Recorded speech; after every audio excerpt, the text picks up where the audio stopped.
I'm going to show you how to bind your TX02 Frsky transmitter. Here's the transmitter. You got these little knobs that go on here. Okay. So to bind with this transmitter, you need to first, for this particular with this little BetaFPV whoop that was sold by Team Black Sheep, it's a little 2S, 1S whoop. You need to first make sure this has been programmed to the D8 software. So I've already done that. It came D16. I'm going to press the bind button, which is, there's two buttons on this board. It's the bottom one. Usually there's only one button on the board. There are two. It's got a boot button, which is for flashing firmware, and then there's a bind button, which is for binding the transmitter. So I press this bind button. It's real small. I don't know if you can see it. It's this bottom one. Okay, the top one's the boot button. I press it and hold it, which can be tricky.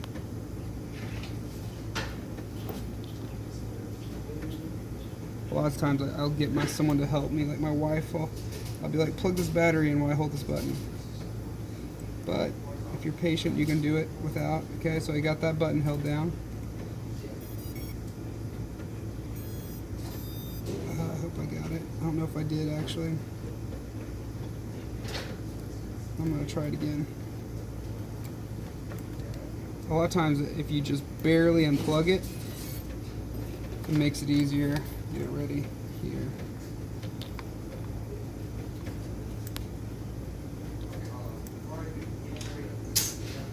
Okay. Let's try this again.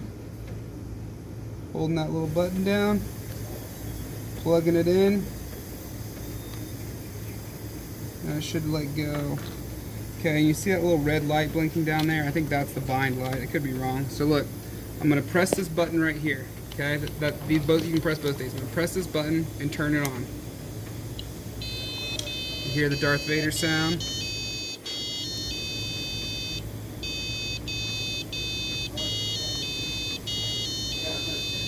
And now you'll notice this light's blinking faster.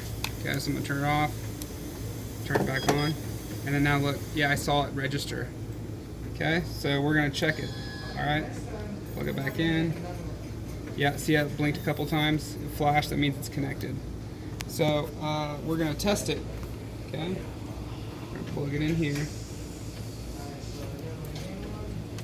And I'm going to connect. Now I've already installed all the drivers and stuff. There's a lot you have to do to use BetaFPV. You can find the instructions here. There's a lot of videos on YouTube on how to do it. So I'm going to go to receiver mode right here and test. Okay, now look, I'm moving up on my throttle, but my pitch is moving. I'm moving my roll, but my throttle's moving. And if you notice, channel 5 is going all by itself. So here's what we're going to do. We're going to change this to the Frsky one, and now look, my throttle. So I changed the channel map right here. Do you see this? So I clicked on the receiver tab on the left. Okay. Hold it with those hands. I guess. Alright.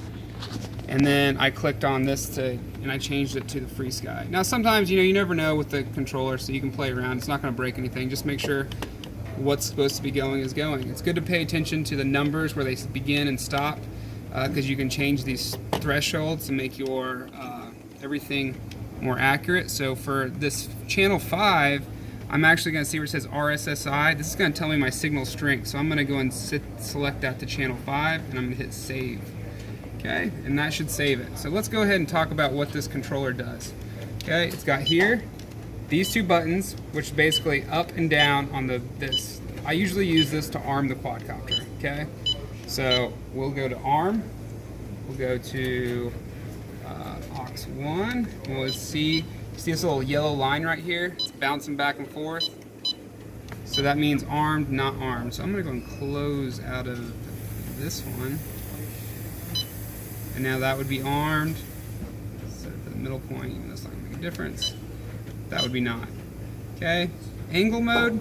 It's probably what you guys are going to want. Maybe horizon mode. So I would set that to where this is the other side. Okay, so look, it's red, go to yellow, it moves that one there, and one more, it moves it up here. Okay, so to start out learning, start with angle and horizon mode, or actually they have this new, I don't know if I've updated it. Yeah, they have a new Acro trainer mode. We'll try that out. We'll close out of horizon. We'll go down here to Acro trainer. And I hear it's better. I don't know what's different about it. And then we're going to go over to flip over after crash, and we're going to make that when you switch this to, this is auxiliary channel 2. And we're going to flip over after crash, auxiliary channel 2, and that'll be the furthest one.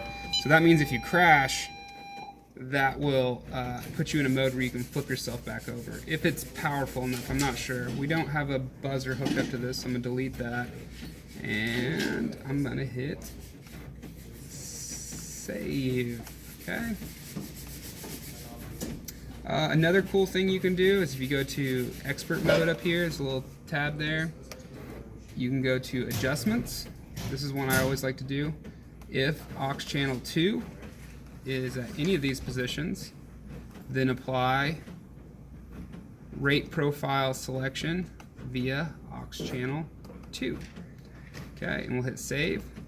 And what this is going to do is whenever we go to our PIDs, which you guys don't know much about this stuff yet, but you'll notice if I change this, see this rate profile 2.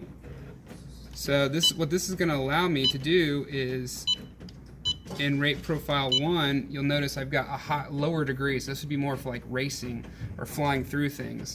The next one would be more for maybe if you want to do some flips and stuff and practice acro mode, since it's the acro trainer. And you can adjust these here. There's a lot. The ones I usually only play with are RC rate, and if you watch, you can see how this will change the graph. This brings those rates way down low, which means when I move my stick this to here, this is how many degrees per second. So that means it would take more than 1 second, barely more than 1 second, to do a whole roll, a 360-degree spin. Okay, so you can change these to whatever you want.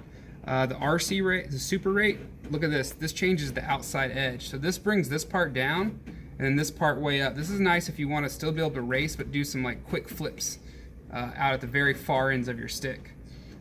Super rate is like that, even further out. I don't know, we just did that. And then the expo is kind of like a mix between the super rate and regular rate. It's an exponential curve.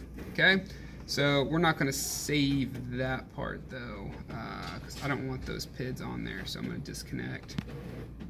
Hopefully, I'm going to connect to make sure it didn't just automatically save it.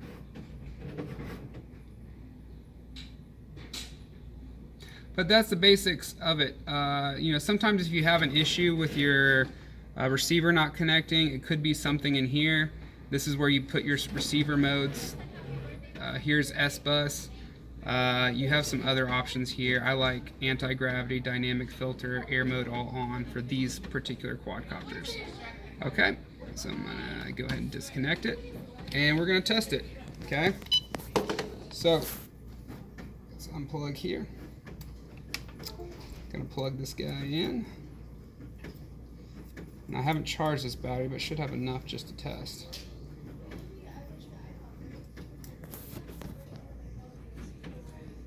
Okay, we're gonna plug it in.